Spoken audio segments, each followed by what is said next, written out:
Prezados estudantes, sejam todos bem-vindos. Sou o professor Roberto Irineu. Nós vamos prosseguir falando aí da biodiversidade, caracterizando essa biodiversidade no planeta Terra. E nesse momento nós vamos abordar o reino fungi.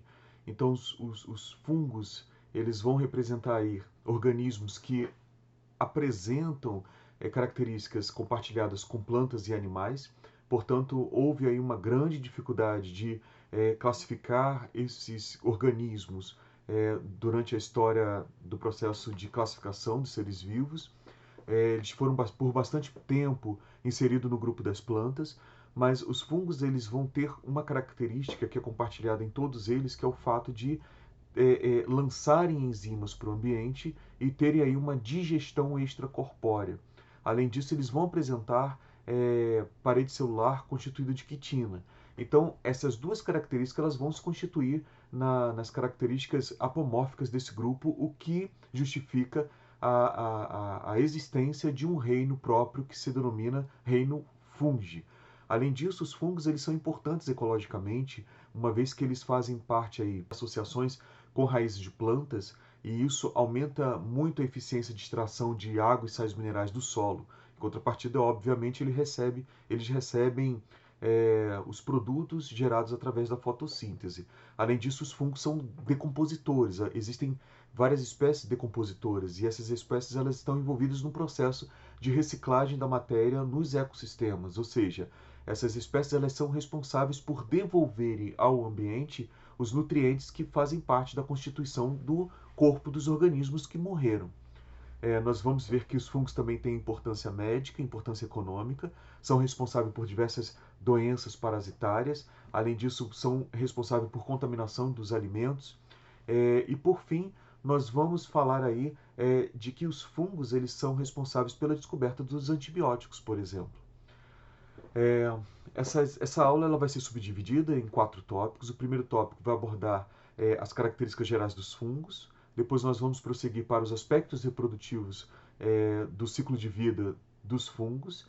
No terceiro segmento dessa aula nós vamos abordar especificamente cada grupo de fungo. Então nós vamos falar sobre os critidiomicetos, sobre os zigomicetos, sobre os ascomicetos e basidiomicetos. E finalmente nós vamos ter uma atenção aí sobre a importância econômica, ecológica e médica dos fungos. Então vamos prosseguir. Bom, então iniciando os estudos dos fungos, nós vamos perceber que, dentre as características principais dos fungos, a mais proeminente refere-se ao fato deles serem heterotróficos sésseis, ou seja, eles vão ter como fonte de carbono para a construção das suas macromoléculas a matéria orgânica.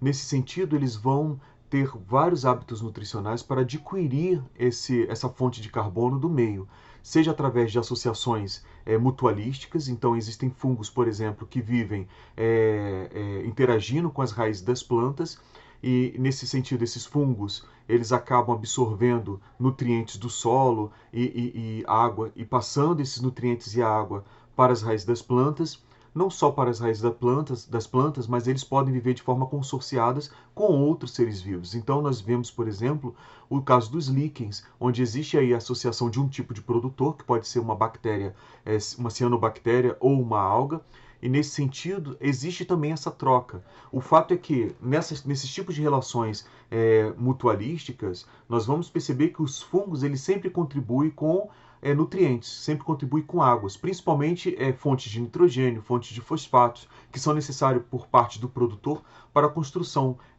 da proteína, no caso do nitrogênio, e também dos ácidos nucleicos, no caso do fosfato. E em contrapartida, esses seres produtores, sejam eles no líquen, as algas ou as cianobactérias, ou nas micorrizas, as raízes das plantas, vão fornecer para os fungos os produtos fotossintéticos. Então nós temos ali carboidrato sendo compartilhado com os fungos nessa associação. Mas além disso, como fonte de carbono, e aí se tratando de matéria orgânica, os fungos também podem exercer a decomposição. Então nós temos grupos de fungos denominados de saprofíticos, ou seja, eles obtêm o alimento através da decomposição de organismos que morreram. Então, nesse sentido, eles estão lá recuperando esses nutrientes e devolvendo esses nutrientes para o ambiente, no final das contas. Além disso, nós vamos ter fungos parasitas. Então, existem fungos que vivem nos seus hospedeiros e estão vivendo às custas desses hospedeiros, adquirindo aí as matérias orgânicas necessárias para a construção das suas macromoléculas às custas dos hospedeiros, resultando, por exemplo, na manifestação de patologias, na manifestação de doenças. E aí, nesse sentido, os fungos vão infectar plantas, os fungos vão infectar seres humanos, animais, enfim, outras espécies de fungos. Mas avançando, nós vamos perceber que a outra característica proeminente dos fungos, além de serem heterotróficos, é o fato deles serem sésseis, ou seja, deles se fixarem em um substrato. Pelo fato deles serem sésseis, eles foram inseridos no grupo das plantas. E isso dificultou muito a inserção desses fungos, ou o reconhecimento desses fungos como sendo detentores do mérito de terem ali um grupo que reúnem eles mesmos, um grupo próprio. Uma outra característica que é compartilhada entre todos os fungos é o fato deles serem heterotróficos absortivos, ou seja, eles lançam enzimas para o ambiente. Então a digestão ela ocorre de forma extracorpórea, através de exoenzimas. Essas enzimas digerem a matéria orgânica e com isso eles recuperam os produtos dessa digestão. Através de todas as hifas do seu corpo eles conseguem absorver. Então esse é um fato importante. É um fato importante no sentido de que esses organismos eles acabam tendo uma heterotrofia, onde ocorre ali uma digestão extracorpórea com posterior absorção desses nutrientes através das suas hifas. Além disso, nós podemos ter fungos unicelulares e multicelulares. Nesse sentido, os fungos unicelulares eles acabam aí sendo denominados de leveduroides, ou seja, semelhantes à levedura, porque a levedura é um fungo unicelular, mas eles podem ser multicelular e, nesse sentido, eles vão se organizar em hifas, ou seja, em filamentos, denominados de hifas. Nós vamos perceber que nas células dos fungos há a presença de quitina em sua composição. Então isso é importante porque a quitina ela vai estar presente no exoesqueleto dos artrópodes, ou seja, a quitina ela constitui-se no carboidrato estrutural que faz parte de uma estrutura de sustentação, que no caso dos artrópodes refere-se justamente a uma carapaça que reveste o corpo do lado externo, portanto se comporta como um exoesqueleto, lembrando que o esqueleto tem a função de sustentar, e nós vamos ter a presença de quitina na parede celular dos fungos, e isso é uma característica que é compartilhada aí com os animais, porque nas plantas nós não temos a presença de quitina. Além disso, nós vamos ter que o excesso de carboidrato nos fungos é armazenado na forma de glicogênio. Isso é uma característica compartilhada com os animais e não com as plantas. E nós vamos perceber que os fungos eles vão estar aí exercendo aí na natureza uma importância ecológica porque eles fazem associações simbióticas com os líquens. Então, por exemplo, ali nesse caso, eles acabam sendo denominados de organismos pioneiros, ou seja, organismos capazes de colonizar de forma pioneira uma área inóspita, como, por exemplo, uma recém-solidificação de um magma que foi extravasado através de uma erupção vulcânica. E aí, nesse sentido, os líquens, eles acabam produzindo ácidos orgânicos que vão ali deteriorando esse solo e vão preparando esse solo para futuras colonizações de outros seres vivos. Então, nesse sentido, os fungos eles acabam tendo importância ecológica pelo fato de eles serem organismos classificados como pioneiros, podem ser bioindicadores. No caso dos líquens, essas associações são sensíveis à poluição.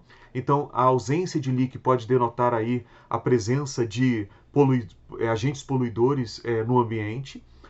Além disso, eles fazem associações com micorrizas, como já foi falado. Então, nessa associação, há um desenvolvimento maximizado tanto das plantas quanto dos fungos, e essas micorrizas elas acabam fazendo uma espécie de uma tremenda rede de comunicação entre as plantas, incluindo aí compartilhamento de carboidrato entre as plantas, daquelas mais velhas que possuem um porte mais avançado, com aquelas mais jovens que muitas vezes estão ali sombreadas.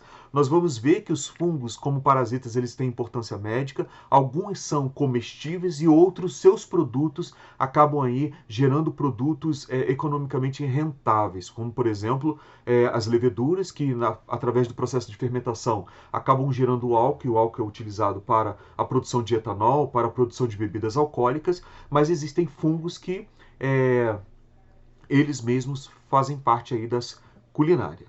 Bom, então essa tabela ela vai resumir algumas características principais dos fungos e nós vamos perceber que algumas características também estão presentes nas plantas e algumas características estão presentes nos animais. E isso dificultou muito a classificação dos fungos e o reconhecimento do fungo como uma entidade, um grupo que pode subsistir, sendo justificado por determinadas características que são próprias dos fungos, em relação aos animais e às plantas. Então, por exemplo, o fato de terem parede celular vai fazer com que eles pareçam-se com as plantas. Então, por muito tempo, os fungos foram colocados no reino das plantas.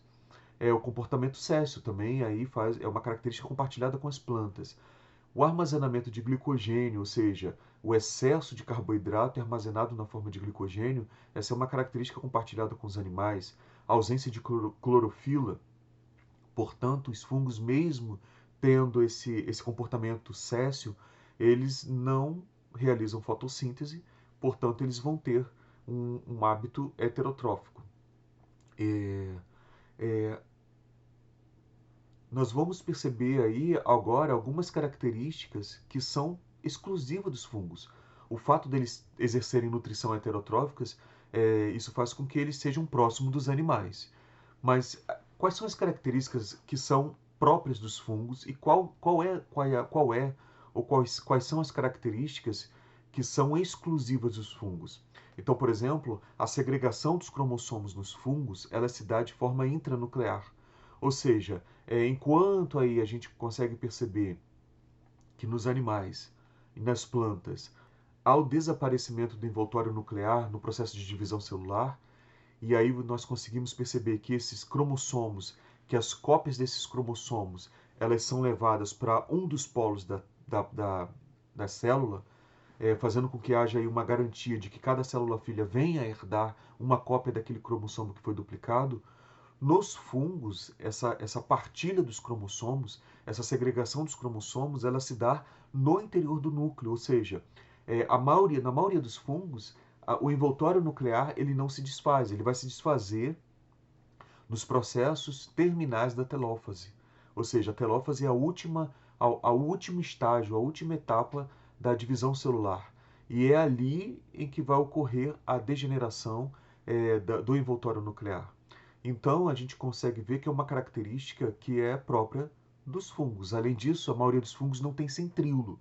Então, se nós lembrarmos lá do processo de divisão celular e dos estudos das organelas das estruturas celulares eucariontes, nós vamos perceber que existem ali dois bastões proteicos. Esses bastões proteicos eles estão dispostos perpendicularmente um ao outro e eles vão formar o que se denomina de centríolos. E o centríolo ele tem uma importante função no sentido de organizar a formação do fuso mitótico, a formação dos microtúbulos, ou seja, a organização dos microtúbulos para que eles fiquem aptos a segregar aí as cópias dos cromossomos, conduzindo cada cópia a um polo aí da célula, para que haja uma garantia de que cada célula filha venha receber uma cópia. Então, nos fungos nós não temos a presença do centríolo. Nos fungos nós teremos aí corpos centriolares, ou seja, que apresentam a mesma função dos centríolos. E mesmo assim nós vamos perceber que a segregação, nesse caso, os fusos mitóticos, eles são formados, eles adentram-se no núcleo e a partilha dos cromossomos ela ocorre em nível de núcleo.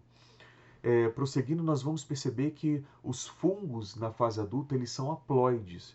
E aí é interessante o seguinte, que determinadas espécies de fungos, principalmente dos grupos ascomicetos e basidiomicetos, eles vão apresentar em suas células, em determinado estágio do seu ciclo reprodutivo, a presença de dois núcleos haploides. É interessante porque é uma característica exclusiva dos fungos. Então, é óbvio que não acontece em todos os fungos, são nos fungos mais recentes, como foi falado, ascomicetos e basidiomicetos, que são fungos que produzem corpos de frutificação, então estão entre os fungos mais populares, como por exemplo cogumelos. Bom, mas o fato é que nós vamos verificar que esses fungos, determinado momento aí do estágio reprodutivo, eles vão apresentar dois núcleos haploides. E esses núcleos haploides eles vão ser resultantes aí de um processo de fusão de duas hifas de fungos que vão compartilhar os seus núcleos. Mas é interessante que esses núcleos, uma vez compartilhados, eles não se fundem imediatamente e aí resultaria no zigoto. Mas eles ficam ali coexistindo nessas células por um bom tempo. Essa condição é chamada de condição dicariótica, ou seja, em que a célula tem lá a presença de dois núcleos haploides, e esses núcleos haploides eles são geneticamente distintos, óbvio, e só acontece isso nos fungos. Então essa condição dicariótica ela acontece aí nesses fungos mais recentes, como os ascomicetos e os zigomicetos. Bom, agora quais seriam as características que são exclusivas dos fungos? A presença de uma parede celular constituída de quitina e também o fato deles apresentarem um comportamento nutritivo em que se verifica o lançamento de enzimas para o exterior e essas enzimas elas vão digerir os organismos e depois os fungos vão absorver os nutrientes resultantes dessa digestão. Então a digestão dos fungos ela é do tipo extracorpórea. Então esse comportamento dos fungos, que é chamado de heterotrofia absortiva, ou seja, onde se verifica aí o lançamento de enzimas, chamado de exoenzimas, para a digestão do organismo fora do corpo do fungo e posterior absorção desses nutrientes resultantes dessa digestão, é uma característica aí presente apenas nos fungos.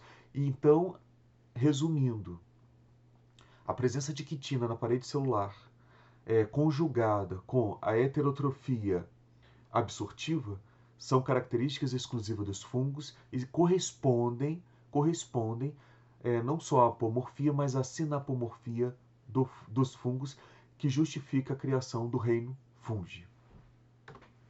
Bom, então aqui nós vamos ver essas características agora de uma forma mais visual. Então os fungos eles podem ser unicelular ou pluricelulares, tá? Quando os fungos são unicelulares, eles são chamados de leveduras ou leveduriformes. E quando eles são multicelulares, eles apresentam filamentos, e esses filamentos são chamados de hifas. Então aqui eu estou vendo, aqui tem uma ilustração que demonstra isso, as hifas, e essas hifas elas se expandem, elas acabam tomando conta aí de uma grande área de onde os fungos estão por processo de reprodução assexuado. E o que a gente observa também é o seguinte, que essas hifas elas podem se organizar de forma muito compacta e todo o corpo aí do fungo, inclusive com essa organização complexa e impactada das hifas, vai ser chamado de micélio. Então, nós temos aqui uma espécie de progressão de organização estrutural dos fungos. Nós temos a célula, alguns fungos são unicelulares, então eles são chamados de leveduriformes, mas nós temos fungos multicelulares, e esses fungos multicelulares, eles são formados por filamentos, e esses filamentos são chamados de hifas. E as hifas elas podem se organizar e serem muito compactas, formando um micélio. E a gente pode olhar aqui nesse fungo, no caso, que essas hifas elas se organizam e elas estão compactadas e formam uma espécie de corpo frutífero, porque aqui vão ser produzidos os esporos sexuais, ou seja, aqueles esporos que são resultantes da divisão meiótica do zigoto. Então nós temos aqui um processo, nós temos aqui a presença de uma estrutura reprodutiva, e essa estrutura reprodutiva observável ela é chamada de corpo frutífero. Então nós temos novamente que os fungos multicelulares eles são formados por hifas, essas hifas se organizam e o complexo de todas as hifas é chamado de micélio. E nós temos aqui que alguns fungos eles vão apresentar uma estrutura, essa estrutura ela acaba crescendo verticalmente ou de forma perpendicular ao solo e vão formar corpos frutíferos. E esses corpos frutíferos estão envolvidos aí no processo de geração de células reprodutoras. Então nós temos inclusive a formação do zigoto e depois dos esporos sexuais. E também se constitui no critério de classificação desses fungos. E aí nós vamos perceber que os fungos podem ter um micélio reprodutor e um micélio vegetativo. Micélio vegetativo é aquele em que não há formação de células sexuais e não há formação de esporos sexuais, enquanto que o micélio reprodutor ele está envolvido aí na formação do zigoto e posteriormente dos esporos sexuais. Então nós temos aqui a parede celular dos fungos. Então a parede celular dos fungos também tem uma característica compartilhada com todos os fungos que não é compartilhada com os demais organismos, que é a presença de quitina. Então a quitina é um polissacarídeo constituído por carboidratos nitrogenados. Enquanto aqui nós temos a celulose, ela também é um polissacarídeo, mas nós vamos ter como principal unidade formadora da celulose a glicose. Então elas estão reunidas através de ligação osídicas e nós vamos perceber aí uma cadeia de glicoses que estão aí ligadas de tal forma que os animais não possuem enzimas para digerir e separar essas glicoses da celulose. Então, os ruminantes, por exemplo, eles vão ter bactérias, vão ter micro-organismos que apresentam essas enzimas, a celulase, que são capazes de romper essas ligações e liberar essas glicoses que vão servir aí de combustíveis não só para esses micro-organismos, mas para os seus hospedeiros. Agora, a quitina não. A quitina, ela apresenta carboidratos nitrogenados. Então, é uma forma aí de polissacarídeo que estão envolvidos em estruturas de sustentação nos artrópodes e estão presentes aí na composição estrutural da parede celular dos fungos. Bom, quando a gente analisa as hifas dos fungos, nós vamos perceber que existem hifas que apresentam septo, ou seja, apresentam divisões entre as células. Então essas hifas são chamadas de hifas septadas. Então nós vamos perceber aqui, por exemplo, na estrutura vegetativa desse fungo, ou seja, aquela estrutura que não está fazendo ali parte de produção de células sexuadas, nós vamos perceber aqui que apresenta apenas um núcleo, e aí os fungos na fase adulta, eles apresentam núcleos haploides, ou seja, cada cromossomo está representado por uma única cópia, mas nós vamos perceber que algumas hifas envolvidas aí no processo de formação do zigoto, elas vão apresentar núcleos haploides coexistindo. Então, em determinado momento, essas hifas elas trocam núcleo entre elas, e aí esses núcleos eles não se fundem imediatamente e eles passam a ficar coexistindo nessas células. Essa condição a gente já viu, ela é chamada de dicariótica e é exclusiva dos fungos, mas sendo mais restrita aos fungos recentes. E aí, além das hifas septadas, onde nós verificamos aí que essas células elas estão separadas por um septo, embora esse septo eles apresentem poros e esses poros venham permitir a comunicação entre os citoplasmas, nós vamos perceber que existem hifas asseptadas. Essas hifas destituídas de septos elas são chamadas de cenocítica, ou seja, que compartilham o mesmo citoplasma. Bom, nós vamos também identificar que os fungos eles podem apresentar algumas estruturas modificadas. Então, em algumas hifas elas estão especializadas em algumas funções. Então, a gente vai perceber aqui, por exemplo, o fungo bastante popular que é o bolor, e eles apresentam aí esses prolongamentos que vão crescer paralelamente ao solo. E em alguns momentos a gente percebe que essas hifas elas vão se ramificando, formando estruturas semelhantes às raízes das plantas, embora não tenham as funções das raízes. Essas estruturas elas acabam sendo chamadas de rizoides, mas elas estão apenas envolvidas na fixação do fungo ao seu substrato. Elas não têm capacidade de absorção como as raízes, como têm as raízes das plantas. Então nós vamos ver aqui que esses fungos, essas hifas, elas acabam aí se espalhando no substrato, lançando enzimas que vão digerir esses substratos, e todo o corpo da hifa tem função de absorção. Então existem aqui, ao longo do fungo, algumas hifas que vão crescer perpendicularmente ao substrato. Essas hifas elas são chamadas de espongióforos. Então elas são chamadas de espongióforos, ou seja, portadores dos esporângios. E na extremidade desses espongióforos nós vamos ter lá os esporângios, e esses esporângios estão envolvidos aí na produção de esporos. Mas algumas hifas, elas têm função não só de fixação, elas têm função de penetração no organismo hospedeiros. Então nós vamos ter aqui os austórios. Os austórios são hifas especializadas em penetrar no corpo dos hospedeiros. E é interessante que esses austórios eles podem penetrar na célula e a função ali no caso é espoliar essas células, ou seja, é absorver substâncias presentes nessas células. E nesse caso, esses austórios eles estão envolvidos no hábito de parasitismo. Agora, alguns austórios eles não chegam a penetrar as células e eles também não têm essa função de exercício de parasitismo, porque alguns fungos se associam com outros organismos, mas são associações benéficas, são associações que são chamadas de mutualistas. Então, nesse caso, os austórios, eles não estão ali penetrando no sentido de parasitar, de espoliar, de sequestrar substâncias das células hospedeiras, ou de consumir substâncias das células hospedeiras. Mas eles estão ali para estabelecer trocas de substâncias com as células das plantas.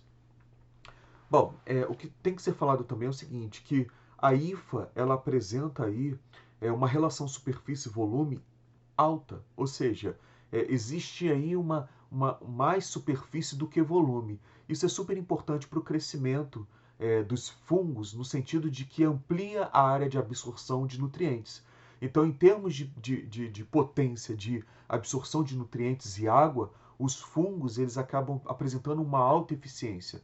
O grande problema é que, por apresentar uma relação superfície-volume alta, os fungos eles são facilmente desidratados, ou seja, eles conseguem perder muita água para o ambiente. E nesses sentidos, eles acabam sendo muito sensíveis ao ambiente onde estão aí ocorrendo fenômenos que favorecem a desidratação, como, por exemplo, ambientes secos, certo? Então, nesse sentido, os fungos eles vão depender de ambientes úmidos para se proliferarem, justamente por essa capacidade de perder ou de desidratar, tendo aí uma relação superfície-volume alta, ou seja, há aí uma superfície ampla, tanto para absorção, esse é o efeito positivo, mas também para a perda de água para o ambiente. Agora, os fungos eles são resistentes. Os fungos conseguem sobreviver a baixa temperatura. Por isso que os alimentos na geladeira, mesmo estando sob baixa temperatura, eles acabam lá apresentando desenvolvimento dos fungos, apresentando principalmente desenvolvimento dos bolores. Então, nesse aspecto, os fungos são resistentes. Então, continuando as características dos fungos, nós vamos perceber que os fungos eles podem se reproduzir assexuadamente e sexuadamente. No processo de reprodução sexuada, o que se observa é que hifas geneticamente distintas, hifas geneticamente diferentes, vão se aproximar e vão fazer uma conjugação dos seus citoplasmas.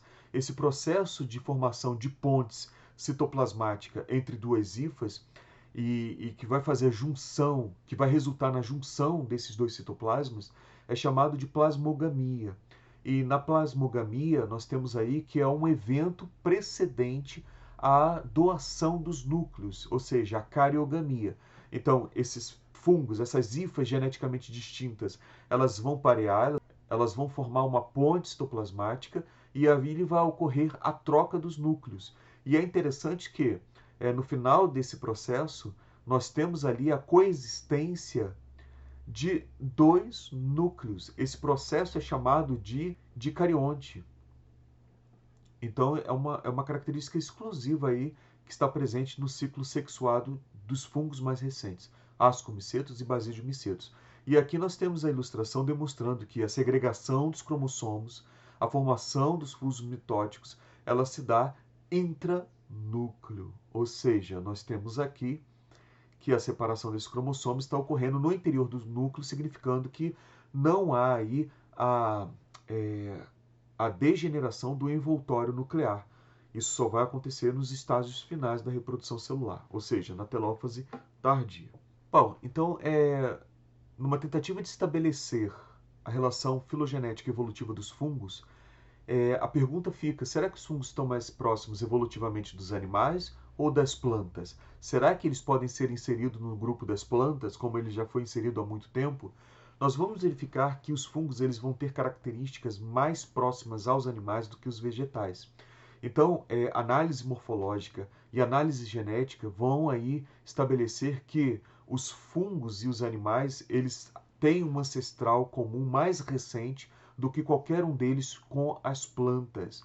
Então, uma característica que está presente nos fungos, está presente nos animais e está presente no grupo de protozoários flagelados, é, chamado de coanoflagelados, é o fato deles apresentarem flagelos na região posterior do corpo. Então, quando a gente analisa, por exemplo, a estrutura morfológica do espermatozoide, nós vamos verificar que o flagelo está na região posterior do corpo. Alguns fungos mais primitivos, ou seja, aqueles mais antigos, eles apresentam células, tanto esporos como células gaméticas, que possuem flagelos. E esses flagelos estão situados na região posterior do corpo. Então, essa característica compartilhada entre os fungos, entre os animais e entre os coanoflagelados, que se tem aí uma hipótese de que eles foram os ancestrais mais recentes aí que deram origem aos animais, nós vamos verificar que eles apresentam aí um ancestral comum mais recente. Então eles foram reunidos nesse grupo chamado de opistocontes. O termo conte se refere a flagelo, enquanto que o pisto se refere a posterior, ou seja, são organismos que apresentam flagelo na região posterior do corpo.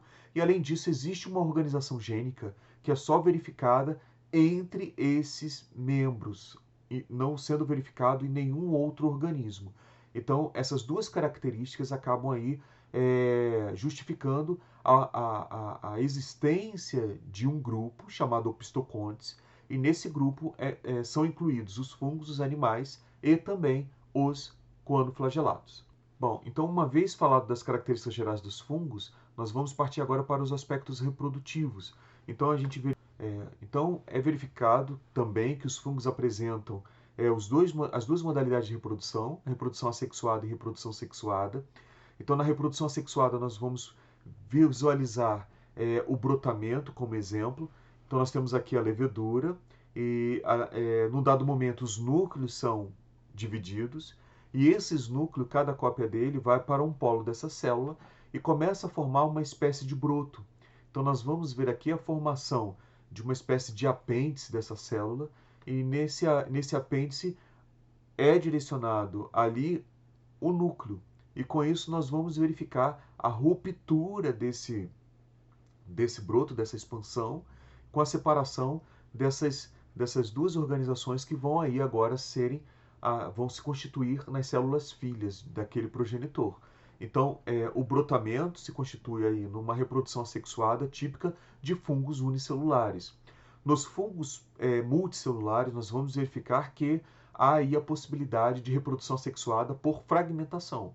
Então, essas hifas elas podem se fragmentar, podem se romper, e cada hifa agora se desenvolve normalmente, formando aí suas ramificações, suas amplificações, e com isso nós temos aí, a partir da fragmentação, a geração de duas hifas geneticamente idênticas, o que caracteriza aí o processo de reprodução assexuada. Então nós temos aqui, primeiro, inicialmente a divisão nuclear. Esses núcleos, quando divididos, eles vão ser agora encaminhados para polos diferentes da célula, e aí nós temos a formação do broto, então a germinação desse broto. Nesse broto será incluído uma cópia desse núcleo, e no final das contas nós temos a migração das mitocôndrias, no final das contas nós temos aí a ruptura desses brotos, resultando aí nas duas células filhas. Um outro processo de reprodução assexuada que ocorre nos fungos refere-se à formação de esporos. Então, existe aí mecanismos de esporulação, ou seja, de formação de esporos, e isso justifica o alto sucesso aí dos fungos na exploração virtual de qualquer ambiente, de quase todos os ambientes. Então nós vamos verificar que essa disseminação dos fungos é garantida pelo fato de eles produzirem inúmeros esporos, e além disso nós verificamos que esses esporos são diminutos, eles podem ser transportados pelos ventos e pela água a longas distâncias. E esses mecanismos de esporulação, eles vão envolver, por exemplo, é, órgãos especializados, ou eles podem se dar de forma na ausência desses órgãos especializados. É interessante, por exemplo, que existem também estratégias de dispersão desses esporos. Então, algumas espécies desenvolveram estruturas que fazem, que colaboram para que o esporangióforo ele venha crescer em direção à luminosidade, e essas estruturas abaixo dos esporângios, lembrando que os esporângios são órgãos formadores dos esporos, acabam aí convergindo esse feixe de luz para uma determinada estrutura que provoca o rompimento desses esporângios quando eles estão maduros, fazendo com que aí haja aí a disseminação desses esporos. Então, geralmente, nós temos aí uma hifa especializada, chamada de esporangióforo. Essa hifa ela cresce perpendicularmente ao substrato, e na extremidade dessa hifa nós temos os esporângios. E os esporângios são estruturas responsáveis pela formação dos esporos. Mas nós temos aqui, por exemplo, que na extremidade dessa hifa nós não encontramos um órgão, uma cápsula, não encontramos que o processo de esporulação está aí envolto por uma cápsula. No caso aqui nós temos que a esporulação ela ocorre por uma sucessão de divisão celular, e aí nós vamos verificar que as células nas extremidades elas simplesmente vão se destacando, e elas representam os esporos que vão ser disseminados no ambiente. Bom, então nós temos dois processos de esporulação. O primeiro processo de esporulação ele ocorre no interior de estruturas chamadas de esporângios, e o segundo processo aí que a gente verifica nos fungos de esporulação é aquele que se dá através de sucessivas divisões celulares, e essas células nas extremidades elas acabam se destacando, e com isso nós temos aí a liberação desses esporos. Então nós temos aqui o esporângio, esses esporos estão sendo amadurecidos, eles estão se multiplicando de forma mitótica. Os esporos são células haploides, apresentam apenas uma cópia de cada cromossomo, e em determinado momento esses esporângios se rompem, e aí se verifica a liberação desses esporos para o ambiente. Aqui nós temos uma outra forma de esporulação, onde não encontramos que essa esporulação ocorre dentro de uma estrutura. Esses esporos formados eles são chamados de conidiósporo ou de conídeos, e nós temos aqui o conidióforo, ou seja, a hifa em que na extremidade dela nós vamos ter lá a presença desse processo de esporulação que ocorre na ausência aí de esporângios. Bom, então agora a gente parte para a reprodução sexuada. Então vamos verificar que no processo de reprodução sexuada dos fungos vai em determinado momento ocorrer a aproximação de duas hifas geneticamente distintas, ou seja, os fungos, apesar de não haver ali diferenciação morfológica entre as hifas, existe uma distinção em termos genéticos. E o que se observa é o seguinte, que essas hifas elas acabam sendo denominadas de hifas de acasalamento positivas e negativas. E nesse caso, o que se observa no processo de reprodução sexuada dos fungos é que existe um primeiro momento que se caracteriza pelo pareamento dessas hifas. Então essas hifas elas vão se parear, vão formar pontes citoplasmáticas e vão trocar núcleos. No caso, os fungos eles evitam a autofecundação. Então nós vamos perceber aqui a aproximação dessas hifas geneticamente distintas, podem ser denominadas de hifas de acasalamento A e alfa, positivo e negativo. Nós vamos utilizar a nomenclatura positivo e negativo, e nós vamos perceber que existe a troca de núcleos, e no término da troca de núcleos nós vamos perceber que há a formação aí de hifas com células que vão apresentar ali os dois núcleos geneticamente distintos que vão coexistir por determinado momento. Então, nesse aspecto, nós falamos de cariontes ou de células N mais N, ou seja, o que significa isso? Nós sabemos que o símbolo para diploides seria 2N, enquanto que para haploide seria N. Existe uma fase no ciclo reprodutivo dessas hifas em que as células não podem ser denominadas de diploides e nem podem ser denominadas de haploides. Então se convencionou aí o atributo N mais N. É uma condição específica dos fungos recentes, como já foi falado. Mas nós vamos verificar que Inicialmente, então, nós temos um encontro de hifas geneticamente distintas. Esse processo é chamado de plasmogamia. E aí, após a ocorrência da troca de núcleo, esses núcleos eles coexistem por determinado momento e chega um determinado ponto em que eles vão agora se fundir. E quando eles se fundem, eles vão formar o zigoto. Então, aqui nós temos a fusão desses núcleos. Esses núcleos fundidos, eles são agora, eles vão representar o zigoto e posteriormente eles vão se dividir por meiose, restituindo a condição haploide das hifas. Então, nesse processo de fusão dos núcleos, nós temos o que se chama de cariogamia. Então, inicialmente nós temos a plasmogamia, procedida da cariogamia, onde nós temos a formação do zigoto.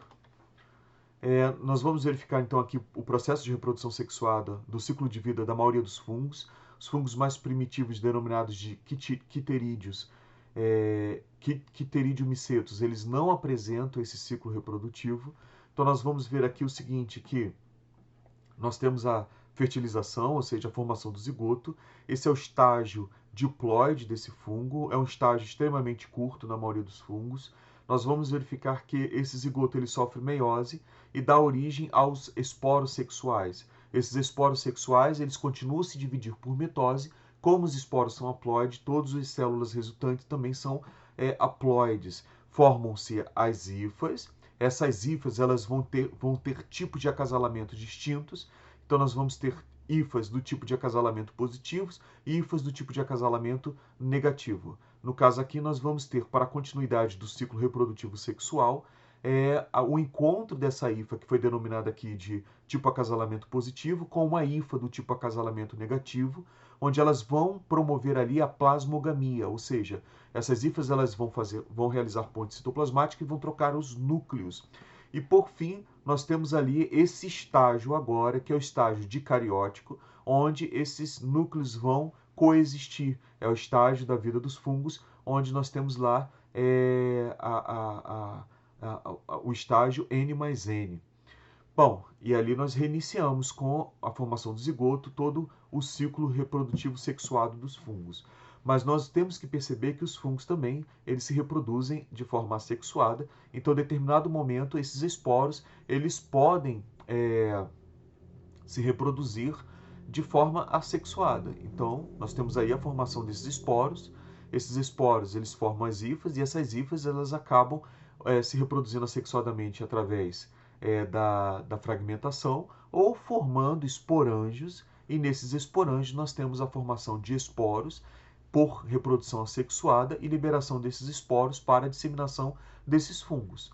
Bom, uma vez falado aí das características gerais dos fungos e também dos aspectos reprodutivos dos fungos, nós vamos prosseguir agora caracterizando cada grupo que está aí presente no reino Fungi. Então, nós temos aqui um cladograma, que é uma hipótese filogenética das relações aí entre os organismos que compõem o reino Fungi, e nós vamos perceber que os fungos eles estão subdivididos em 4 grupos principais. O primeiro denomina-se Critidium-miceta, o segundo Zygomiceta, o terceiro Ascomiceta e o último Basidium-miceta. Nós vamos perceber que o ancestral comum que dá origem a todos os fungos, ele vai apresentar as características que são apomórficas a esse grupo, que seriam a presença de quitina, como a substância química que compõe a parede celular. Além disso, eles vão ter o aspecto da heterotrofia absortiva, ou seja, eles vão exercer uma digestão extracorpórea para a posterior absorção dos nutrientes adquiridos através dessa digestão. E o corpo desses fungos eles vão ser organizados em hifas. Então, essas características aqui, elas estão presentes no ancestral e elas vão ser compartilhadas por todos os fungos, inclusive a reprodução por esporos. Bom, mas então, os critidiomicetas eles vão ser os grupos de fungos mais primitivos, ou seja, os mais antigos, e a característica principal desse grupo que vai distinguir dos demais integrantes do reino Fungi é a presença de flagelo, né, em determinadas células. Então, os esporos e também os gametas, eles são portadores de flagelos. E isso indica que esses grupos vão ser completamente dependentes de água para reprodução.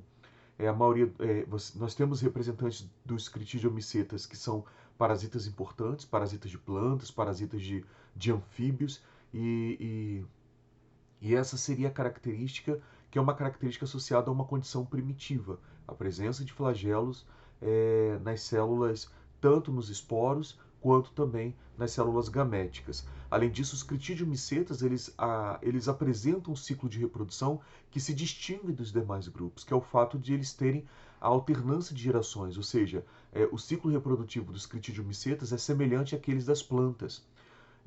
Existe uma fase haploide e existe uma fase diploide, de fato. Isso não acontece com os demais grupos. Quando a gente se concentra no grupo zigomiceta, ascomiceta e basidiomiceta, nós vamos ver que a principal distinção entre eles é o tipo de esporo que eles produzem e o tipo de órgão reprodutor desses esporos sexuais. Então, nos zigomicetas, nós vamos ter ali a existência de uma estrutura reprodutora dos esporos, que são os zigósporos, que é chamada de zigosporângios. E esse zigosporângio ele acaba sendo resultante da união de duas hifas. Então, duas hifas geneticamente distintas, ou seja, de acasalamento de tipos distintos, vão se aproximar, vão exercer a plasmogamia e ali vai ser formado uma espécie de estrutura chamada de zigosporângio. E é dentro do zigosporângio que nós vamos ter ali a união dos núcleos. Então, a partir da formação do zigoto, essa célula vai se dividir meioticamente, gerando assim os zigósporos. Quando a gente vai para os ascomicetas, nós vamos perceber que os ascomicetas e também os basidiomicetas, eles vão ter um corpo de frutificação, que seria uma estrutura onde vão ser produzidas os esporos sexuais. Então nós vamos olhar aqui os corpos de frutificação, eles emergem no solo, são visíveis. Os ascomicetas eles vão possuir um corpo de frutificação semelhante a uma taça, enquanto os basidiomicetas vão possuir um corpo de frutificação típico de um cogumelo, onde essa estrutura é chamada de píleo ou chapéu. Então, nos ascomicetas, nós vamos ter essa estrutura de corpo de frutificação chamada de ascocarpo ou também de ascoma, e é no ascoma onde nós iremos identificar a presença de hifas especializadas que são denominadas de ascos. E nesses ascos, inicialmente, nós temos a coexistência de dois núcleos. Esses núcleos eles vão se fundir, formando o zigoto, e a partir de então vão ser ali, esse zigoto vai passar por uma divisão meiótica, gerando aí 4 células haploides que vão corresponder já aos ascósporos. Esses ascósporos eles vão ser formados nessa estrutura chamada de asco. Agora, quando nós olhamos os basidiomicetos, eles vão apresentar estruturas especializadas chamadas de basídios, é nos basídios, ou são nos basídios, que vão ser produzidos ali os esporos típicos, esporos sexuais típicos dos basidiomicetos, que são os basidiósporos. Então perceba aqui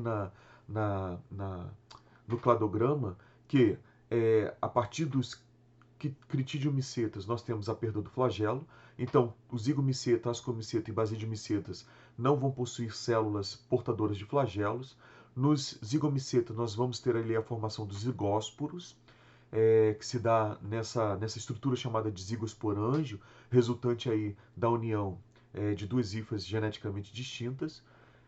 Nós vamos ter aqui agora a presença de um corpo de frutificação. Então, tanto os ascomicetas como os basidiomicetas vão apresentar uma estrutura visível, onde ali vai ser produzido os esporos sexuais. Nós vamos perceber que as características definidoras dos ascomicetas correspondem à presença desse corpo de frutificação em forma de taça, chamado de ascoma ou ascocarpo, e também nós vamos ter ali de ascos. E esses ascos correspondem a estruturas reprodutivas, onde ali vão ser geradas os esporos típicos dos ascomicetas, esporos sexuais, denominado de ascósporos.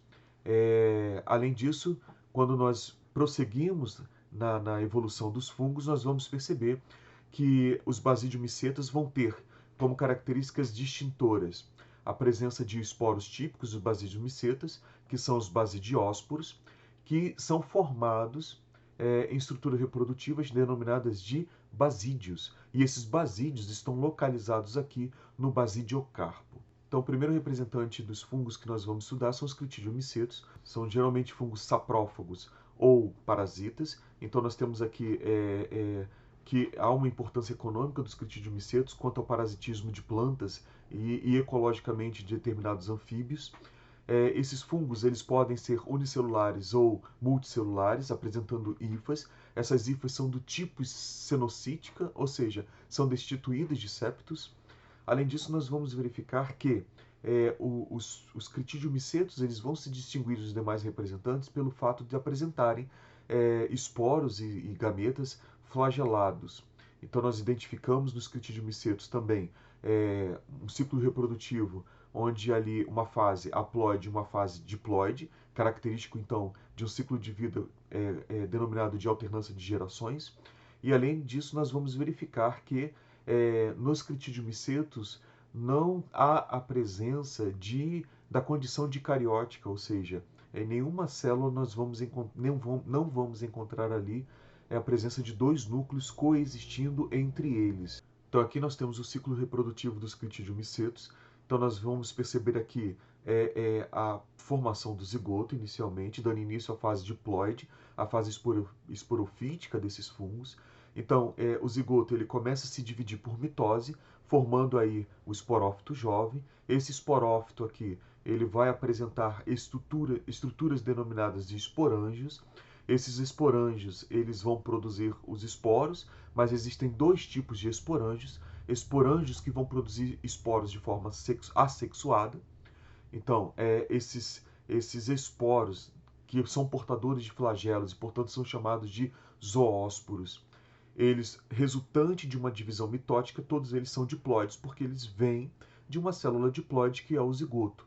Então, nós temos aqui que os esporângios presentes nesse esporófito, que são translúcidos, ou seja, não tem uma coloração típica, eles estão ali envolvidos no ciclo reprodutivo assexuado.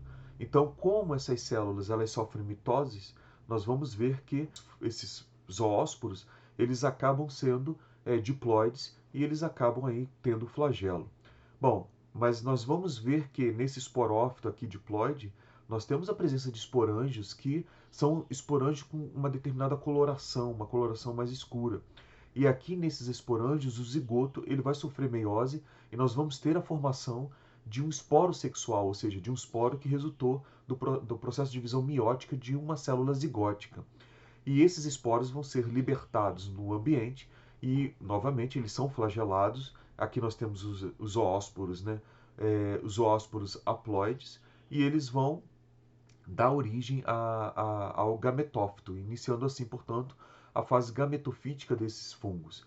E nós temos aqui, portanto, gametófitos. Esses gametófitos eles vão produzir gametas masculinos e gametas femininos que vão ser liberados para o ambiente, e no ambiente eles vão fecundar e gerando assim novamente o zigoto e reiniciando o ciclo. Então, os critidiomicetos eles vão ter um ciclo reprodutivo do tipo haplo-diplo-bionte, onde nós vamos encontrar uma fase gametofítica e uma fase esporofítica. Então, prosseguindo, nós vamos partir agora para os zigomicetos. Os zigomicetos eles são representados pelos bolores, por exemplo. Então, nós vamos verificar que existem representantes unicelulares, representantes multicelulares, apresentam hifas aseptadas, ou seja, são hifas do tipo cenocíticas, e nós vamos ainda perceber que os zigosporângios eles vão apresentar hifas geneticamente diferentes e vão aqui exercer a plasmogamia. Então, no ciclo reprodutivo sexuado dos zigomicetos, há a aproximação de hifas geneticamente distintas, ou seja, de acasalamentos distintos, e quando essas hifas elas se aproximam, elas acabam exercendo a fusão citoplasmática que se denomina de plasmogamia. E dessa fusão citoplasmática nós temos a formação dessa estrutura que corresponde aí aos zigosporângios, onde vão ser produzidos os zigósporos. e anteriormente à produção dos zigósporos, nós temos ali a formação do zigoto pela fusão dos núcleos que são doados por essas duas hifas de acasalamentos distintos. Olhando a estrutura morfológica dos zigomicetos, nós vamos perceber que existem hifas especializadas, hifas que vão formar aí uma estrutura de fixação desse fungo ao seu substrato. Essas hifas elas crescem paralelamente ao substrato e, em determinados pontos, nós percebemos a formação de hifas especializadas, chamadas de esporangióforos, e esses esporangióforos, nas extremidades, eles vão apresentar o esporângio. E esse esporângio ele vai estar envolvido na produção de esporos, mas essa forma de esporo aqui é uma forma de esporo assexuado.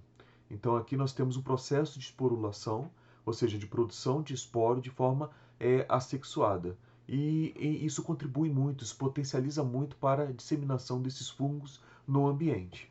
Bom, então nós vamos ver aqui as hifas especializadas, denominadas de esporangióforos, nas extremidades os esporângios e a liberação ali de esporos de forma assexuada. Então, prosseguindo, nessa ilustração aqui embaixo, nós podemos ver a sequência de alterações morfológicas associadas com a formação dos zigosporângios. Então, inicialmente, nós temos duas hifas de tipos de acasalamentos distintos, então elas vão se aproximar. Essas hifas elas vão contribuir com a formação de gametângios, e esses gametângios eles vão acabar se fundindo para formar essa estrutura denominada de zigosporângios. E é no interior dos zigosporângios que nós vamos ter ali a formação dos zigócitos. Então aqui nós temos o ciclo reprodutivo dos zigomicetos. Nós verificamos que a forma de reprodução predominante nos zigomicetos é a forma assexuada. Então existe aí um processo de esporulação assexuado como forma predominante de reprodução dos zigomicetos. Nesse ciclo de reprodução nós vamos ter parte aí do ciclo envolvendo a reprodução sexuada. Então inicialmente nós podemos ver aqui a formação do zigosporângio. O zigosporângio é resultante da fusão de dois gametângios que vêm de hifas geneticamente diferentes. Então nós vamos ver que a partir desse zigosporângio nós temos ali a fusão dos núcleos doados por essas duas hifas geneticamente distintas, e esse núcleo ele vai sofrer divisão meiótica, e com isso nós temos aqui, quando eles estão maduros, a formação desse esporangióforo. E esse esporangióforo, na extremidade, vai ter lá os esporângios. A partir desses esporângios, nós temos a liberação de esporos. Esses esporos já estão na sua condição haploide, uma vez que o zigoto sofreu meiose, e esses esporos eles vão ser espalhados no ambiente. E a germinação desses esporos vai dar ali origem a hifas de zigomicetos geneticamente distintas. Então nós temos aqui a primeira hifa, acompanhando o ciclo de desenvolvimento dela. Os zigomicetos eles crescem paralelamente ao solo. Nós vamos ver que, novamente, essas hifas especializadas no processo de esporulação, na formação de novos esporos, elas crescem perpendicularmente ao solo, são os espongióforos, vão ter lá a presença dos esporângios, e esses esporângios eles vão ser formadores de esporos. Então aqui nós temos a reprodução assexuada como a principal forma de disseminação desses fungos, e é a forma de reprodução prevalente nesses tipos de fungos zigomicetos. Mas em determinados momentos nós vamos ter a aproximação de hifas geneticamente distintas, ou seja, existe aqui uma condição de reprodução do tipo heterotálica, por possuir hifas distintas, diferentes. E ali nós temos a aproximação, cada hifa vai ter ali a doação de um núcleo distinto, vai ser formado um gametângio através da separação dessas regiões mais apicais do restante do corpo desse fungo. Esses gametângios eles vão se fundir, formando o zigosporângio jovem. Esse zigosporângio ele amadurece, ali nós temos a fusão nuclear, e posteriormente esse núcleo vai subdividir meioticamente, e antes gerando ali uma estrutura, o esporangióforo, com os esporângios e a liberação já desses esporos na forma haploide, reiniciando o ciclo. O próximo grupo são os ascomicetos. Os ascomicetos eles vão produzir uma estrutura denominada de asco, onde vai ocorrer ali a divisão meiótica do zigoto. Então, os ascomicetos eles vão possuir no seu ciclo de reprodução sexuada estruturas denominadas de ascos, e são nos ascos onde nós verificamos ali a formação do zigoto.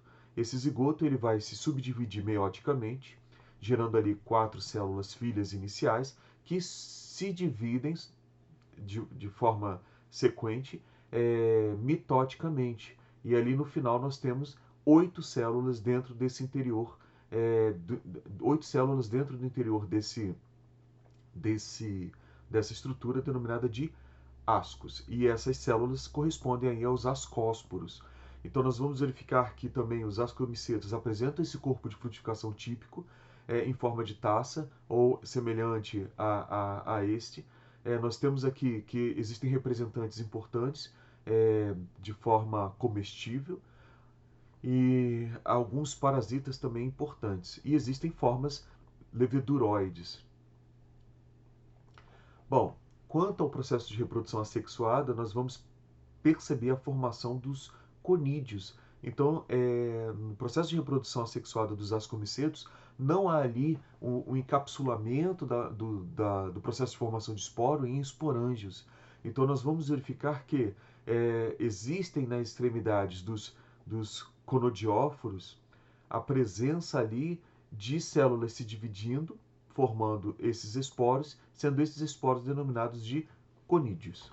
Então, novamente, nós vamos perceber aqui a formação do ascoma, que seria esse corpo de frutificação presente aí nos ascomicetos. E esse ascoma ele é formado tanto por hifas estéreis, ou seja, que não participam aí do processo de reprodução, quanto hifas que vão participar do processo de reprodução sexuado desses fungos. Então, nessas hifas sexuadas, elas são resultantes aí da plasmogamia, e nós vamos verificar que em seus septos existem ali a coexistência de 2 núcleos geneticamente distintos. Nas extremidades dessas hifas especializadas, nós vamos encontrar ali os ascos. Nesses ascos, nós vamos ter ali a formação do zigoto. Esse zigoto, novamente, ele vai se subdividir meioticamente, e dentro aí dos ascos, nós vamos ter a formação dos ascósporos. E em determinado momento, esses ascósporos eles são liberados por ambiente. Então, novamente, nós temos aqui um processo de esporulação nos ascomicetos que se refere aí à formação de esporos denominados de conídeos. Então, existem hifas especializadas denominadas de conodióforos, hifas que estão formando os esporos. Então, em determinado momento, essas células elas começam a se dividir mitoticamente, e na extremidade nós vamos ter essas células como na aparência de um colar de contas. E nós vamos verificar que esses esporos eles acabam se destacando e sendo liberados por o ambiente. Ou seja, na formação dos esporos de forma assexuada nos ascomicetos, não há aí o encapsulamento desse processo numa estrutura similar aos esporângios. Então, nós temos aqui o ciclo reprodutivo dos ascomicetos. Então, novamente, todo ciclo reprodutivo a gente começa se inicia através do zigoto. Então, nós temos as estruturas denominadas de ascos, que estão presentes no ascoma. No interior, nós temos aí a fusão desses núcleos, ou seja, a ocorrência da cariogamia. Nós vamos verificar que esses zigotos eles vão subdividir por meiose. E, além disso, cada núcleo que foi formado continua sua subdivisão. Então, nós vamos ter ali a presença de 8 núcleos no interior desses ascos. Esses 8 núcleos são envolvidos por citoplasma e vão ali resultar nos ascósporos. Os ascósporos são liberados, lembrando que os ascósporos correspondem aos esporos sexuais dos ascomicetos. Esses ascósporos liberados eles vão ser disseminados no ambiente, são geneticamente distintos, então nós vamos ter tipos de acasalamentos aí diferentes, hifas de tipo de acasalamentos diferentes, ou seja, uma condição chamada de heterotálica. E essas hifas elas vão se desenvolver no ambiente, elas vão formar os seus conidióforos com a presença de conídeos, esporulação assexuada, e eventualmente também elas vão formar estruturas de acasalamento. Essas estruturas de acasalamento, elas vão ali entrar em contato com a estrutura de acasalamento de uma hifa geneticamente distintas, caracterizando ali a plasmogamia. A plasmogamia, novamente, terá ali ocorrendo o intercâmbio de núcleos, e aí, resultante desse processo, existem hifas agora na condição dicariótica, ou seja, existe ali a presença de dois núcleos haploides coexistindo em cada célula dessa hifa. E ali começa o desenvolvimento dessas hifas sexuais na formação do ascoma. Lembrando que o ascoma também é resultante de hifas estéreis. Esse ascoma, ou ascocarpo, existe ali os ascos, ou seja, essas hifas, determinadas hifas sexuais nas suas extremidades, nós vamos encontrar estruturas denominadas de ascos. Ascos significando aí sacos. E no interior dessas estruturas nós temos a formação ali, a fusão inicial desses núcleos, na sua condição de coexistência haploide. Eles vão se fundir, formando ali um zigoto, e esse zigoto ele passa a se subdividir meioticamente, reiniciando assim o ciclo dos ascomicetos. Então nós partimos agora para os basidiomicetos. Basidiomicetos, representado aí pelos cogumelos, representado aí pelas orelhas de pau, representados aí pelo puffballs, enfim. Nós vamos verificar que esses fungos eles são os mais populares, alguns são comestíveis, alguns são venenosos, ou seja, alguns são venenosos no sentido também de produzirem substâncias alucinogênicas. Então, nós temos em algumas culturas o consumo desses fungos em determinados rituais, mas nós vamos verificar que o que vai distinguir os basidiomicetos dos demais fungos é a presença de estruturas reprodutivas denominadas de basídeos. São nos basídeos onde vão ser formados os esporos sexuais denominados de basidiósporos. Então, o corpo de frutificação típico dos basidiomicetos é este, em que há a ocorrência do pílio, ou estrutura denominada de chapéu, onde nós vamos verificar ali a presença de hifas sexuais onde vai ocorrer ali a formação do zigoto e posteriormente a formação dos basídeos, que vão produzir os basidiósporos. Então nós temos aqui uma caracterização morfológica do corpo de frutificação dos basidiomicetos. Nós temos a presença de haste, que seria uma espécie de pilar de sustentação do pílio ou do chapéu. E, novamente, é no pílio onde nós encontramos hifas especializadas, hifas sexuais, onde na extremidade dessas hifas encontramos estruturas denominadas de basídeos, e esses basídeos, nas suas extremidades, terá ali a formação dos basidiósporos. Então, nos basídeos, nós temos a fusão dos núcleos, e esses núcleos resultando nos zigotos, esses zigotos eles vão subdividir meioticamente e nas suas extremidades vão ser formados os basidiósporos. Então esse é o ciclo reprodutivo dos basidiomicetos. Novamente, os basidiomicetos eles reproduzem de forma assexuada e de forma sexuada. Inicialmente nós vamos ter aqui a fertilização, ou seja, a ocorrência do processo de cariogamia, a fusão desses núcleos haploides, e resultando aí nos zigotos. Esses núcleos eles vão sofrer meiose no interior dos basídeos, e a emergência aí dos basidiósporos se dá com a separação desses núcleos envoltos aí por citoplasma dessa estrutura que é chamada de basídio. Então nós temos aqui a segregação dos basidiósporos do resultante dessas estruturas que correspondem aí ao basídio, e a liberação desses basidiósporos. Esses basidiósporos, novamente, eles vão dar origem a hifas, a organização do corpo multicelular, e nós vamos verificar que são hifas geneticamente distintas, uma vez que a separação desses cromossomos na formação dos esporos, ela se dá de forma aleatória, e nós temos esporos geneticamente distintos sendo formados devido à distribuição aí, ao acaso desses cromossomos. Ou seja, nós temos vários tipos de recombinação desses cromossomos na formação desses esporos. E ali nós vamos ter a formação das hifas geneticamente distintas, onde em determinado momento elas vão se aproximar, vão exercer a plasmogamia, Posteriormente à plasmogamia, será formado ali o corpo frutificante ou corpo de frutificação desses fungos. Participando desse corpo de frutificação, as células, as hifas sexuais, e portanto nós teremos ali a presença de hifas em cada célula, ocorrendo a presença de núcleos haploides. Então nós temos aqui a fase dicariótica desse fungo. Nessas hifas nós vamos ter na sua extremidade a presença de basídeos, e nesses basídeos vão ocorrer ali a fusão desses núcleos, e formando assim o zigoto. E a partir disso, o reinício aí do ciclo de desenvolvimento desses basidiomicetos. Então nós vamos verificar aqui que nos basidiomicetos, o ciclo de desenvolvimento, existe ali uma fase haploide, uma fase dicariótica e uma fase diploide. Essa fase diploide, ela é uma fase mais rápida, muito curta. Entretanto, existe aqui, verdadeiramente, tanto nos ascomicetos quanto nos basidiomicetos, uma fase que não é nem haploide nem diploide. É uma fase onde nós vamos verificar a coexistência de dois núcleos haploides nas células. Com isso, se chama essa fase de dicariótica. Bom, então nós vamos falar aqui brevemente da importância do fungo para encerrar essa apresentação. Então, os fungos eles têm uma grande importância ecológica, primeiro por ser decompositores.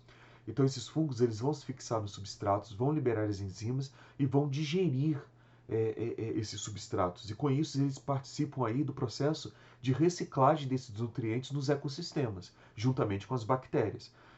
Entretanto, pelo fato deles serem decompositores, eles têm importância econômica, uma vez que os armazéns contendo, por exemplo, cereais, eles frequentemente podem ser contaminados pela presença desses fungos. Então, nós podemos ter perdas de produções na agricultura através da contaminação dos alimentos por esses fungos que, na verdade, ali estão decompondo aquele alimento. Só para nós entendermos essa importância dos decompositores, nós podemos imaginar a época aí da formação, a época do surgimento da lignina, onde não havia ali enzimas na natureza para a digestão dessa substância, e com isso nós tivemos aí a dificuldade da digestão dessas plantas que morriam, ou cujos pedaços caíam no solo e não eram prontamente digeridos. Isso contribuiu aí para o soterramento dessas plantas inicialmente, e com isso, através de processo geológico, formação do carvão mineral. Então, se nós recuperarmos aí o processo geológico da Terra, vamos verificar que em determinado momento existem formação de grandes depósitos de carvão mineral, indicando ali, naquele momento, a dificuldade de digestão dessas plantas, o que dava tempo delas serem soterradas e sofrer esse processo de mineralização. Entretanto, quando surgem aí os fungos com a presença de enzimas lignocelulíticas, nós vamos verificar que há uma decomposição dessas plantas numa velocidade que não dá ali para nós termos a formação de grandes depósitos através de soterramentos e, consequentemente, da formação de carvão mineral. Então, isso aí dá aí uma percepção da contribuição desses fungos no seu aspecto de decomposição. Essa condição de vida, de se alimentar de corpos de organismos que morreram, é denominada de saprofagia. E esses organismos, portanto, são chamados de saprófagos. Bom, dando prosseguimento, nós temos uma outra associação simbiótica. Lembrando que quando nós falamos de associação simbiótica, nós estamos falando de coexistência de organismos, ou seja, organismos que sobrevivem juntos. Naquele caso, nós temos o caso do parasitismo, onde há uma simbiose, mas é uma simbiose onde o fungo ele vai ali prejudicar o outro organismo, ele vai viver às custas do seu hospedeiro, não trazendo benefício, mas ao contrário, trazendo prejuízo para o seu hospedeiro. Mas nós temos aqui uma relação simbiótica onde há aqui a ocorrência de contribuições mútuas entre os organismos participantes. Então nós temos aqui os líquens. Os líquens, eles são representados por esse organismo que resulta aí de uma associação mutualística. Mas o fato é que nessa associação nós temos um organismo produtor, ou seja, um organismo capaz de produzir moléculas orgânicas através da fixação do gás carbônico, ou seja, da conversão do gás carbônico em carboidratos, e nós temos a presença de um participante que é heterotrófico, que no caso é o fungo. No caso do fungo, ele retira aí sais minerais e água do ambiente e transfere para essa alga ou para essa bactéria fotossintetizante, E o que a gente verifica é que tanto a bactéria fotossintetizante ou as algas, elas vão fornecer para esses fungos os produtos de carboidratos que foram gerados através da fotossíntese. Então, os líquens, eles resultam da associação de um organismo produtor, que pode ser uma bactéria fotossintetizante ou uma alga, e um fungo. É interessante que os líquens, eles são bioindicadores, ou seja, eles vão detectar se o ambiente está poluído ou não, por eles serem muito sensíveis à metabolização de substâncias poluidoras do ar, como substância, por exemplo, que contém enxofre. Então, nós vamos verificar que nos ambientes poluídos não há ali a presença de líquen desenvolvido. Uma outra importância dos líquens é o fato deles representarem organismo denominado de organismos pioneiros, ou seja, por exemplo, no processo aí de extrusão de lavas, ou seja, de derramamento de lavas, nós vamos verificar que com a solidificação da lava nós temos ali um ambiente inóspito, um ambiente que está pronto para ser colonizado, mas é difícil de colonizar porque não existe ali acessibilidade aos nutrientes. E aí o que ocorre? Nós precisamos ali do estabelecimento de um organismo pioneiro, de preferência de um organismo que realize fotossíntese, ou seja, um organismo produtor, e a partir disso, outros organismos eles vão alcançando aquele ambiente, vivendo às custas desses organismos pioneiros. Então, só para nós termos uma ideia, esses organismos pioneiros, por exemplo, os líquens, onde nós vemos ali entre os partícipes uma bactéria fotossintetizante, uma cianobactéria. Essas cianobactérias elas vão gerar ali, através da fotossíntese, seus carboidratos, e com isso vai dar sustentação nutricional aos seus fungos. E os fungos eles vão ali extrair do ambiente sais minerais e água. Mas o líquen, na sua formação, os líquens produzem ácidos, e esses ácidos eles começam a deteriorar, eles começam a produzir erosões nessa lava que foi solidificada, e com isso vai ali formando incipientemente um solo. Com isso nós vamos ter ali uma floração desses líquens, e esses líquens eles vão morrendo e vão contribuindo ali para o aumento de matéria orgânica nesse solo que está em formação. E isso vai atraindo outros vegetais, outros fungos, e com o tempo nós vamos ver ali uma modificação desse ecossistema, gerando, no caso se der tempo, um clímax, que poderia ser ali uma verdadeira floresta. Então aqui fica demonstrado a importância dos fungos como organismos pioneiros. Nós temos outra associação ecológica importante, resultante aí dos simbióticos, da simbiose, que é a formação de micorrizas. Micorrizas são associações entre a raiz de plantas e fungos.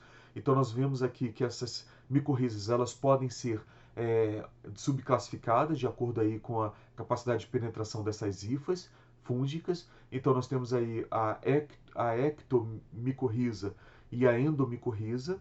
Na ectomicorriza, nós temos a não penetração dessas hifas nas células das raízes das plantas, e nós vamos ver que elas estão ali coexistindo na periferia dessas raízes, mas há o intercâmbio de substâncias. A associação micorrítica, na micorriza, nós verificamos que os fungos eles vão extrair novamente águas e vão extrair sais minerais para as raízes das plantas, e as plantas vão ali, como troca, distribuir o carboidrato produzido na fotossíntese. No processo inicial de exploração das plantas no ambiente terrestre, nós verificamos aí fortemente a associação dos fungos com essas raízes, ajudando nessa conquista do ambiente terrestre. Agora, as endomicorrizas, nós verificamos morfologicamente a penetração das hifas nas células das raízes. Entretanto, essa penetração não é uma penetração do tipo parasitária, porque as hifas estão ali contribuindo com sais minerais, contribuindo com água para essas células e extraindo dela, obviamente, o carboidrato.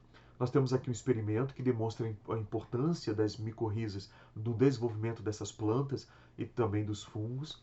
Nós temos aqui que foram plantas que foram produzidas inicialmente em laboratório, e após determinadas semanas elas foram inseridas ali no solo com a presença de fungos na associação da micorriza, e sem a associação desses fungos. E nós percebemos que, após o intervalo de tempo, quando essas plantas são comparadas nos seus tamanhos, aquelas que têm a presença de micorriza, elas são muito mais desenvolvidas do que aquelas que não têm a micorriza.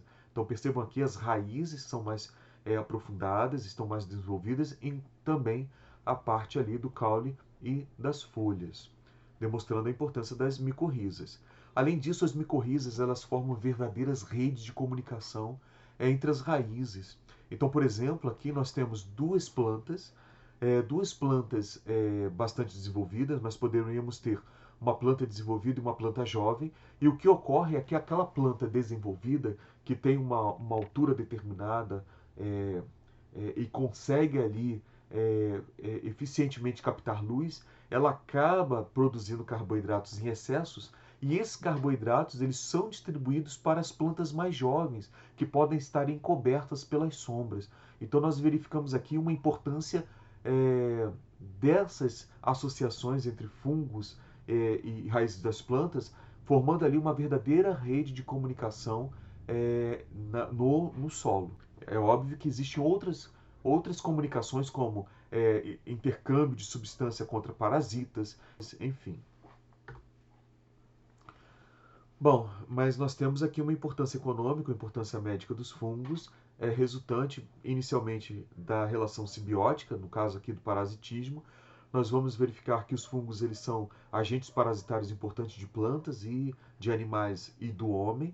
Então, nessa sua atividade de decompositor parasitário, eles acabam espoliando o organismo e, com isso, ali desenvolvendo danos, e esses danos se manifestam através de síndromes parasitárias ou doenças parasitárias. Então nós temos aqui, por exemplo, a presença de candidíase relacionada aí com a infecção fúngica, tanto da boca quanto dos órgãos genitais. Nós temos aqui micose de pele, e nós temos aqui a esporotricose, que é causada pelo Sporotrix. O Sporotrix é um fungo que está presente no solo e ele é transmitido através dos animais, e eles podem se desenvolver aí no gato, na pele do gato.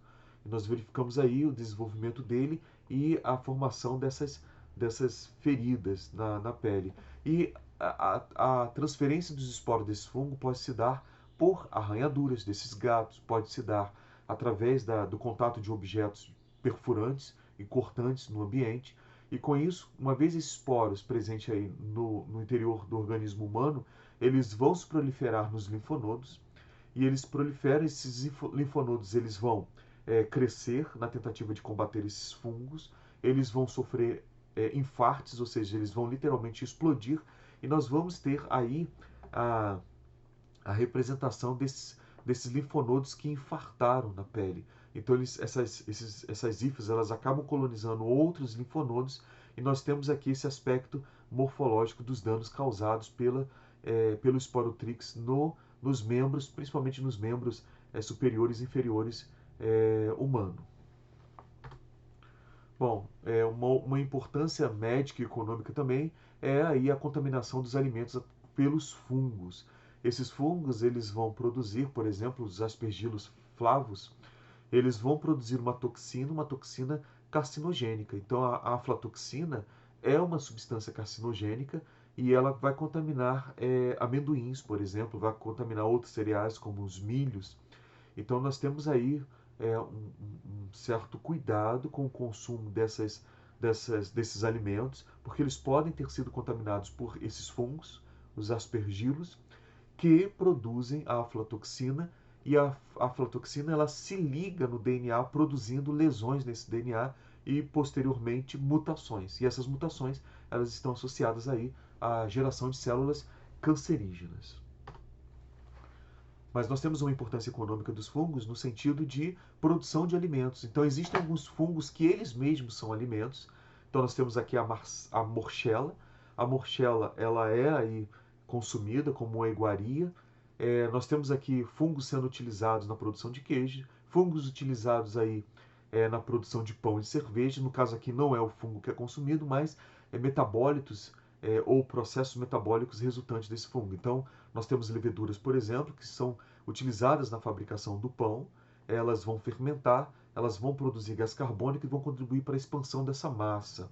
E outros fungos são ali, estão envolvidos na produção de bebidas alcoólicas. Então, através da fermentação, consegue-se aí produzir álcool.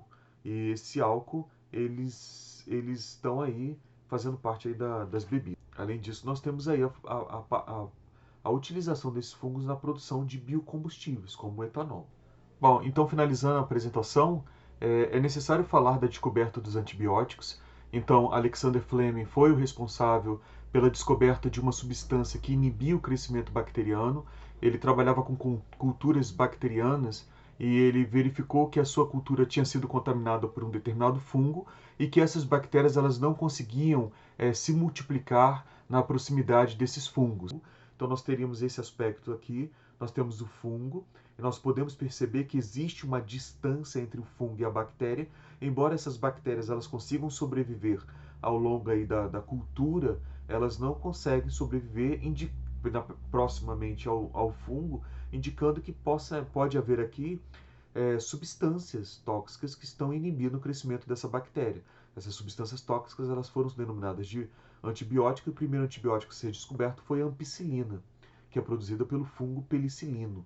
Então, a ampicilina ela acaba aqui evitando a produção dessas ligações cruzadas entre esses peptídeos que formam pontes que vão estabilizar a parede celular.